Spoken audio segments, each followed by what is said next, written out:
Bueno, queridos estudiantes, vamos a darle continuidad al desarrollo del contenido programático de esta materia denominada Elementos de Economía. Ya en esta clase vamos a dar inicio a la unidad número 2. Recuerden que al terminar esta unidad tenemos el parcial, ¿no? Sé que algunos de ustedes están preocupados porque, claro, es lógico que necesiten saber cómo estoy evaluando las diferentes actividades para ustedes de alguna manera también retroalimentarse. He tenido mucho trabajo con tesistas, con diplomados y bueno, pero claro, vamos a ver si hago aparto un poco la próxima semana para que ustedes tengan satisfactoriamente sus evaluaciones y puedan proseguir en la evolución de esto. Eso sí les pido, no descuiden su materia, es un contenido curricular muy importante y pues tienen que aprobarla porque así lo exige las directrices de reconocimiento futuro como profesional en la ingeniería de sistemas.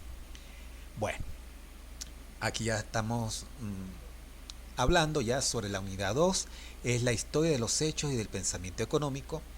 Hoy vamos a desarrollar un poco la historia, pero no profundamente porque el programa, como lo vamos a ver acá, le da una cierta trayectoria individual a cada una de esas escuelas del pensamiento económico.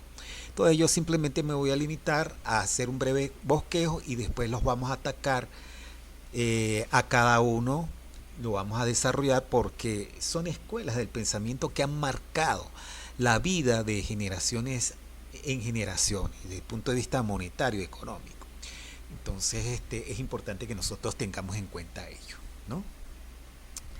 Bien, antes de seguir en lo que es el desarrollo de las grandes líneas del pensamiento económico, recuerden que la vez pasada hablamos sobre esa denominada teoría de la oferta y la demanda, en las cuales ustedes ya a estas alturas debieron haber resuelto el ejercicio pendiente, donde de alguna manera se contrastaba la curva de la oferta y la demanda y que la idea sería buscar un equilibrio allí, ¿no? Eso espero que hayan desarrollado los dos problemitas que se les había asignado. Y esto es así, esto es una ley, es una ley con unas diferentes directrices a las cuales se le ha hecho supuestos y que bueno, ha enriquecido el conocimiento humano y más que todo desde el punto, por supuesto, económico. Pero quería también resaltar en esta lámina, fíjense que habíamos hablado de lo que es el oligopolio y el monopolio, pero también hay un actor muy importante que es el Estado y también lo vamos a ver con la gente de los clasistas y los marginalistas de las escuelas del pensamiento económico. Cuando el gobierno interviene, porque algunos economistas de algunos pensamientos de la escuela, doctrinas de las escuelas económicas, piensan como los neoliberales, que el Estado no debe intervenir, otros dicen que sí, como la teoría keynesiana, que dice que es conveniente que el Estado intervenga en ciertos elementos porque si no la economía se vuelve un caos. Acá pues quizás el Estado, el gobierno tiene buenas intenciones al regular los precios de los productos y eso lo hemos vivido. Quizás ustedes no tanto, por allá en 2014, en el 2014, 16, 15, 16, 17, cuando sufrimos escasez porque ya por otros factores pues no habían alimentos y la poca oferta hacía que la demanda pues agotara todos esos insumos, esos productos y se generara el fenómeno de la escasez. Y es algo típico cuando el gobierno interviene con medidas quizás no muy buenas, tratando de que la inflación no se vaya para arriba al limitar, al colocar un precio tope en los productos y bueno, el oferente a esos precios no va a generar, como ya lo hemos visto, y crea el fenómeno de la escasez en los cuales todos sufrimos y surge el mercado negro. El mercado negro es las transacciones por debajo de cuerda, donde se vende un precio más alto con tal de obtener pues el recurso, el bien que se está solicitando, ¿no? Cuando el gobierno impone un precio máximo por debajo del equilibrio, la cantidad demandada supera la ofertada y resultado que muchos lo vivimos en el pasado, inclusive en algunas veces en algunos productos, las listas de espera, el mercado negro y el deterioro de la calidad de vida, porque muchas veces como no hay un precio adecuado a la oferta se limita a generar bienes y servicios de mala calidad. Entonces eso para que ustedes lo tengan presente, de todas maneras eso lo vamos a desarrollar en, creo que en la unidad 3 un poco más profundamente. Bien, ahora sí, las grandes líneas del desarrollo del pensamiento económico, muy resumidas porque nosotros tenemos eh, un desarrollo particular de cada una de esas escuelas del pensamiento económico. Vamos entonces con las raíces de los sistemas preclásicos, que más que todo tiene que ver desde la creación, desde la antecitos, pues de lo que es la prehistoria, la historia de los primeros sistemas de supervivencia del ser humano que se centraba en el calzado y en el vestido, en los alimentos, ¿no? Era una época de supervivencia, pero se formaron las primeras civilizaciones, entonces se caracterizaba un poco por el sometimiento del hombre por el hombre y surgió pues la etapa esclavista y el sistema económico se regía solamente a satisfacer los caprichos del gobernante en turno, ya sea un faraón, ya sea un rey, ya sea una persona preponderante que se creía con dominio heredero de la gobernanza de una determinada tribu, una determinada nación. Entonces son las primeras, las raíces originarias de lo que es los sistemas económicos preclásicos, ¿no?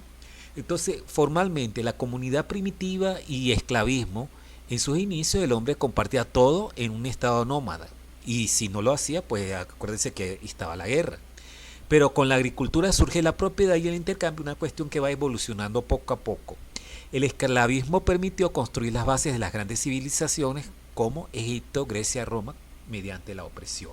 Eso fue la caracterización, ya lo dije, el sometimiento del hombre por el hombre y no les interesaba mucho crear ingenios para mejorar la calidad de vida porque había muchos esclavos. Entonces a los esclavos había que tenerlos ocupados. Entonces estos esclavos se dedicaban a la construcción de forma manual, de grandes ingenios de arquitectónicos para honrar de alguna manera, ya sea desde el punto de vista civil o religioso o hasta guerreril, para satisfacer, vuelvo y repito, los caprichos de los gobernantes de turno. Luego evolucionan los sistemas económicos a lo que es el feudalismo, ya los modos de producción no se concentran tanto en lo que se denominaba el esclavo y el amo, sino que se disfraza de algo que es el villano, del villano que vive en villas en los cuales son feudos en el cual el gran señor es el que tiene la potestad sobre eso. Aquí predominó más que todo en Occidente lo que es la edad previa a la Edad Media, donde todos los modos de producción estaban en manos de una sola persona, de un señor feudal de las tierras en las cuales él era el exclusivo dueño de las mismas. De un sistema basado en feudos donde el misticismo y la jerarquía, el señor, el clero, el soberano, regía la vida económica y los tributos de cada uno de los individuos que formaban parte de esa nación. Eh, Tenemos entonces el mercantilismo. Ya el mercantilismo surge como un boom, ya más que todo, vamos a decir, en el siglo XVI, ¿no? Un boom con el descubrimiento de América y posteriormente con los descubrimientos de Oceanía y las incursiones de comercios con respecto a lo que hoy en día denominamos Japón y China. Surge el comercio y surge ya no el gran señor feudal y los villanos, sino surgen los burgueses, en los cuales se enriquecieron con este comercio, ya con el tabaco, el algodón, con América del Norte, el cacao en América del Sur, y bueno, ese intercambio no solamente de estos alimentos, como también la lana, el algodón, el chocolate, el tomate, bueno, un intercambio allí que fue fortalecido por ese comercio, ¿no? Lamentablemente también proliferó el comercio indebido de lo que es el esclavismo, la esclavitud negra, que fomentó el avance de la civilización, pero a costa del sufrimiento de seres humanos. Entonces, acá formalmente el mercantilismo se dice que se estableció más que todo en el siglo XV y en 1600 alrededor y el siglo XVIII. Los estados-nación buscaron acumular metales preciosos y controlar el comercio mediante políticas proteccionistas. Recordemos la época de los grandes galeones, en los cuales el imperio español comercializó y bueno, prácticamente saqueó las riquezas de las naciones descubiertas, no solamente en América Latina, sino también en Filipinas y parte de China, ¿no? Entonces eso hizo que en esos siglos España se considera como la primera potencia mundial debido a esta comercialización, la época de la comercialización de los metales preciosos. Bien, va a una segunda parte que es la que se denomina la escuela clásica, el nacimiento de la ciencia, porque es donde se sistematiza de alguna manera, por cierto, con Adam Smith, lo que lo es el principio de un método científico aplicado a la ciencia económica, y donde se identifica la economía como una ciencia, porque formalmente con su libro, que ya cumplió 250 años, está cumpliendo en este año 250 años de publicada, que es el origen y causa de la riqueza de las naciones, ¿no? Que fue un boom. Adam Smith, pues alrededor del siglo XVIII, 1750 más o menos, eh, se dio cuenta de la especialización que era importante. Se le atribuye pues el hecho de la especialización en los procesos de producción. Era un boom total en la economía de entonces. Y él puso el ejemplo de un alfiler. Cuando se fabricaban un alfiler una línea de producción, ni siquiera se llamaba línea de producción, pero bueno, vamos a idearnos algo parecido, en donde los operarios se especializaban en cortar el alambre. Creo que son 7 actividades que se llevaban a cabo: en darle forma al alfiler, en hacerle la cabeza, sale el cromado, meterlos en cajitas.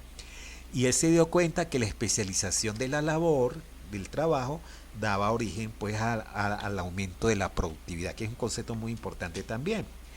Y él pues publica todos esos casos en su libro. Fíjense que Adam Smith publica el libro en 1776 y ya pues este año cumple 250 años y es un libro de amplia aceptación, no solamente por los críticos occidentales capitalistas, sino de alguna manera por los círculos socialistas y comunistas, ¿no? Porque es un libro bastante valioso, fijó las directrices de lo que es la economía. Entonces se dice que Adam Smith se le considera como el padre de la economía política. Recuerden que hay dos acepciones de lo que es la economía política. Está esta, que es la histórica, y está la economía política de lo que desea el Estado que salga bien, ¿no?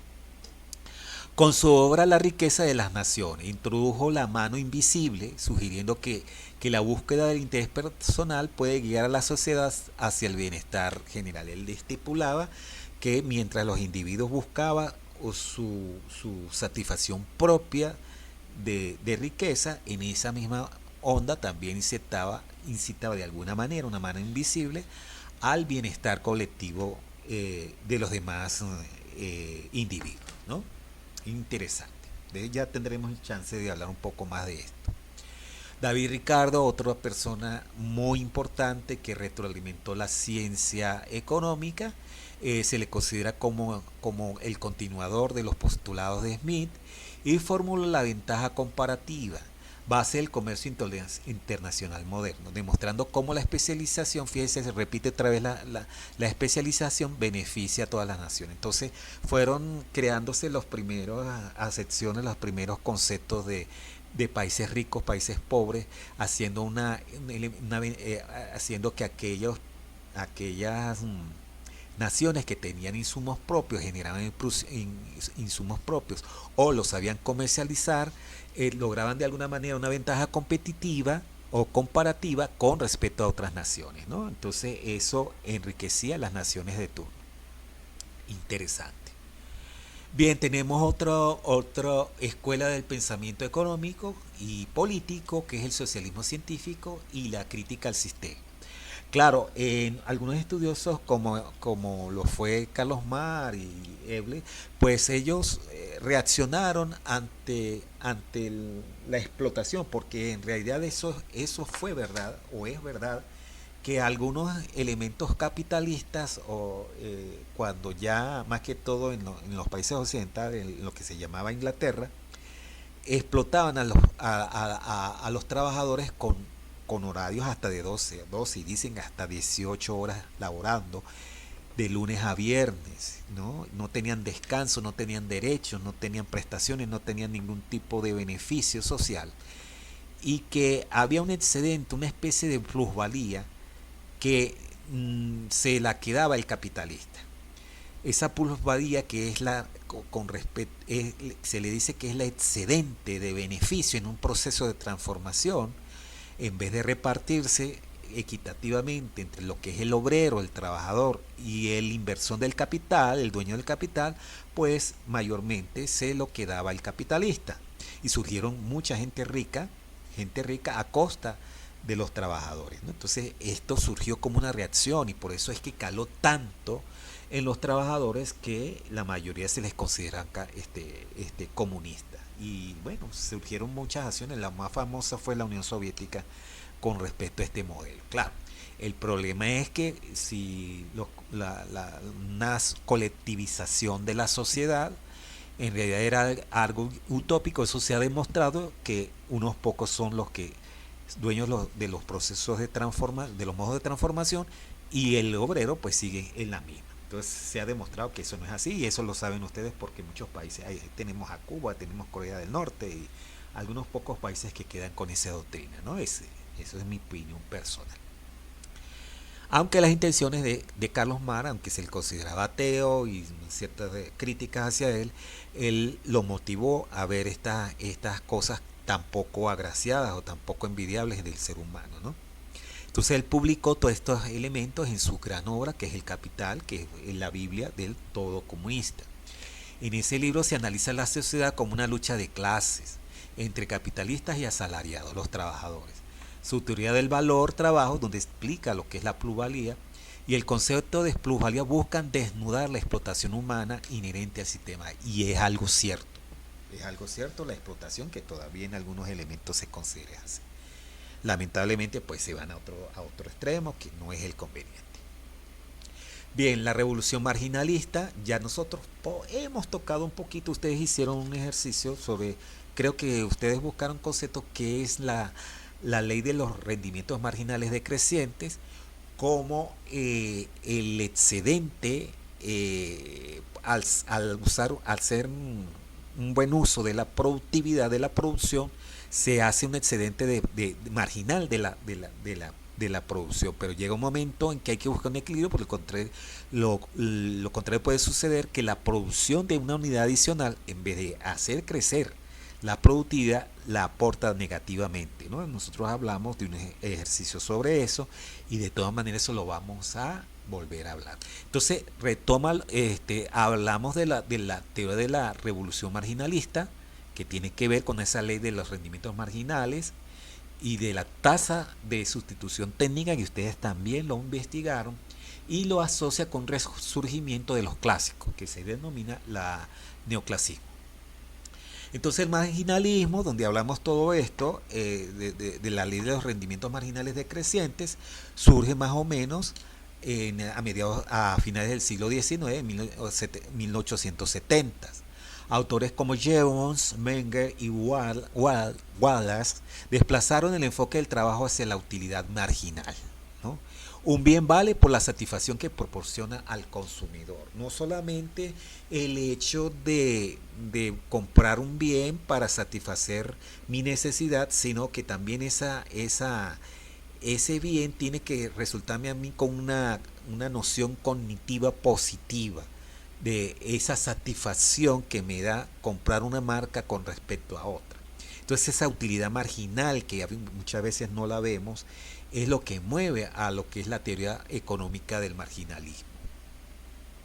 Y tenemos con Alfred Marshall, a finales también del siglo XIX, donde sistematizó todas estas ideas de la teoría de la utilidad. Hay muchos ejercicios, hay ejercicios interesantes. Lo que pasa es que, claro, nosotros no estamos estudiando economía, estamos estudiando ingeniería y que nosotros vemos esto como un elemento conexo de su formación, pero desde el punto de vista matemático de optimización, a varios modelos que demuestran estas teorías, ¿no? Entonces Marshall sistematiza estas ideas en principios de economía, estableciendo los fundamentos de la microeconomía y el análisis del equilibrio, sí, donde viene todo lo que nosotros hemos hablado, ¿no? Sobre lo que es la oferta y la demanda y su equilibrio, y los conceptos de la microeconomía que mucha gente lo denomina como economía de empresas, porque ya no se dedica solamente a los elementos que afectan el entorno social global de un país o una nación, sino a la estructura organizacional, ¿no? Eso es lo que denominamos, y que ustedes ya saben por varios conceptos investigados, lo que es la microeconomía. Tenemos la revolución keynesiana, muy interesante, lo retroalimenta con la macroeconomía porque él considera que el Estado debe intervenir. No es un laissez-faire de que dejar hacer, dejar pasar. No, siempre debe haber un control por esas famosas burbujas financieras que se han generado, la última en el 2008, que sobre la burbuja inmobiliaria que afectó a muchos países, ¿no? Transacciones transacciones encubiertas, y el Estado no tenía conocimiento ni regulación de esas cosas. Pero para surgir esta revolución keynesiana, se fijaron en la década de los 30, en 1928, que hubo la explosión de financiera a nivel de Estados Unidos, que afectó en cadena a nivel mundial. Mucha gente se quedó sin empleo, se suicidó porque la economía se desplomó, y mucha gente le echa culpa a que el gobierno no tomó las regulaciones financieras del caso, que era su obligación, ¿no? Entonces surge la revolución keynesiana como una defensa, que el Estado debe intervenir, debe regular en ciertos elementos de procesos económicos. Entonces John Maynard Keynes, tras la Gran Depresión que surgió en Estados Unidos en 1928, publica su teoría general, argumentando que las economías de mercado no siempre alcanzan el pleno empleo de forma automática, hay que ayudarlo, hay que regularlo. Defendió la intervención del Estado, del gobierno, mediante la gestión de la demanda agregada para estabilizar la economía. Entonces muchos estudiosos de la economía no se van al extremo. Bueno, sí, cierto haber ciertos elementos de laissez-faire en ciertos procesos económicos, y debe estar combinado por ciertas regulaciones del gobierno, ¿no? Del Estado. Bien, para terminar esta clase, entonces me pareció interesante dictarle estos datos sorprendentes sobre la economía, datos que han pasado, que son plenamente verificables. Entonces, el salto de la productividad, fíjense qué fenómeno, ¿no? En 1990, el 90% de la población estadounidense trabajaba en la agricultura. Hoy, gracias al cambio tecnológico, es menos del 2%, pero genera los alimentos para toda la nación, y da tiempo o da la oportunidad de exportar los excedentes. Fíjense cómo la tecnología pues ha revolucionado, de alguna manera ha contribuido a que las naciones se enriquezcan, y bueno, rebajar un poco el sufrimiento de la mano de obra.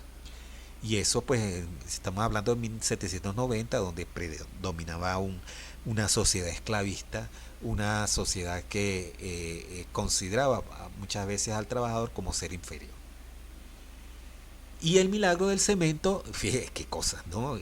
Dicen que en la represa Las Tres Gargantas, que es China, bueno, eso se utilizó cemento hasta decir ya, pero es controvertido porque tiene una gran contaminación ambiental a costa de eso. Entonces, el milagro de cemento: en la última década China ha vertido más cemento que todo el que utilizó Estados Unidos durante la totalidad del siglo XX. Imagínense cómo estarán ellos, ¿no? Productividad versus factores, ya tendremos chance de escudriñar lo que es el concepto de productividad y los factores de producción. En la posguerra estadounidense se descubrió que la productividad explica tres cuartas partes del crecimiento económico. La productividad es importante. Yo voy a tratar de buscar esos conceptos y explicárselos aparte, mis queridos estudiantes, porque el estudio de la productividad debería inclusive estar ustedes detrás de ellas. Ustedes no tienen que producir, más bien, porque el hecho de producir y colocarlos en el mercado no significa que usted va bien. Usted tiene que ser productivo, o sea que lo que genera en realidad es rentable, ¿no? Entonces, en la posguerra estadounidense se descubrió que la productividad explica tres cuartas partes del crecimiento económico, siendo mucho más relevante que una simple acumulación de capital de trabajo. Interesante. Y riqueza histórica, debido a los avances médicos y tecnológicos, un ciudadano promedio hoy es, en términos reales, más rico que el hombre más rico del mundo, como Rockefeller hace un siglo, porque antes usted no tenía servicios de salud, hoy pobremente así sea como sea, tenemos más servicios médicos que hace unos 100 años.